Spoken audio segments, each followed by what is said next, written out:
Последният квартал од минатата година 2018 беше кварталот која спаси на хартија состојбата во градежништвото, затоа што сите оние лоши параметри и показатели учества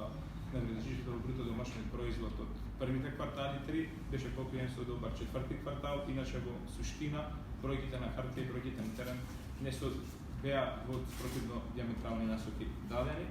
Еден од доказите за тоа е дека деловните субјекти што се занимаваа со градежна дейност од 2018 потрошиле градежни материјали и енергија во вредност околу 9,2 милиарди денари, што е 5 до 6% помалку во однос на 2017 година. 2018 година, иако имавме намален тренд на градежништвото, имавме на многу лоша година, сепак имавме број на компании 4938 и имаме малце чудна состојба која што бројот на компании во истата година се наголеми, а се наголеми бројот на вработени. Така на бројот на компании, ако ги споредиме во 2018 година во однос на сите укупните компании кои постојат на наше тржиште, беше некој процент од 6,8%, додека бројот на вработени, од вкупниот број на вработени во републиката изнесуваше 7,41, што уште еднаш укажува на големината на градежништвото и за тоа како државата треба да го перцепира и да се грижи за истото. И можеме да искажеме дека во периодот од јануари до април 2019 година биле договорени градежни работи во вредност од 47 милиарди денари, што е пораст, еден од подрастичните порасти, тоа е за 34,34%. Во истиот период лани биле извршени градежни работи во вредност 6,2 милиарди денари, односно номиналната вредност на вкупно извршени работи бележи пораст од 7,2%. За стамбената изградба, кажаме дека одобрението за градба се во првите 3 месечија бележат намалување. Пред се тоа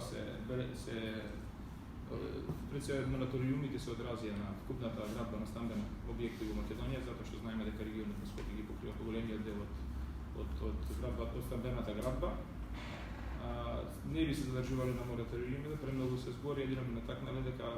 остануваме на ставот како здружение, дека процесот е премногу инертен, нетранспарентен и дека ово води кон се поголеми штети на гражданите компании. Во исто време остануваме застапници,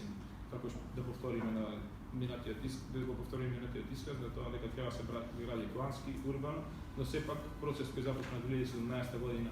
а се уште во средина 2019 не е завршен, може и самите оцените за каков процес станува збор. Или во првиот квартал на 2019 година, бележи забележен пораст во градежништвото во учество на бруто домашниот производ од 7%. Исто така забележено изголемување на сектор градежништво во самата структура на бруто домашниот производ и тоа со некои изголемување од 0,2% поени, што значи дека наговестието дека во иднина ќе имаме една линија на нагорен тренд, цениме дека би се одржал. И цениме дека градежништвото до крајот на годината ќе се развива и мајки ги во првите 3 месечија, кои се подобри од првите 3 месечија од 2018, но од сите 3 месечија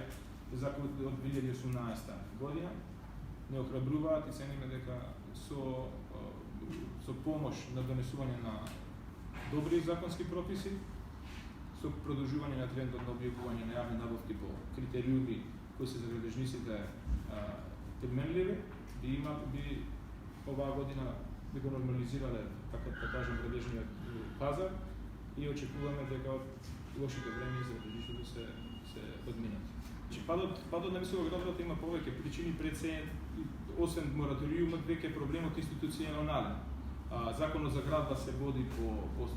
имаме на важно стариот закон за градба, а имаме, знаете, нов закон за градежни производи, нов закон за јавни набавки. Цениме дека една од причините за договлекувањето на издавање на одобрение за градба секако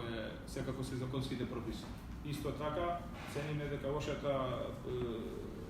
клима во градежништвото 2018 година се зеде својата цена, така да градежните компании се помоци се охрабруваат да влезат во нека поголема инвестиција, увидувајќи на колку безброј пречки ни идовме од 2018 секако вид, и од институционален, и од оперативен, и од секако. Се надеваме дека со побрзо завршување на мораториумите би се охрабриле и општините, и општинските работници, а би се охрабриле и инвеститорите повторно да влезат во некои циклусни инвестиции.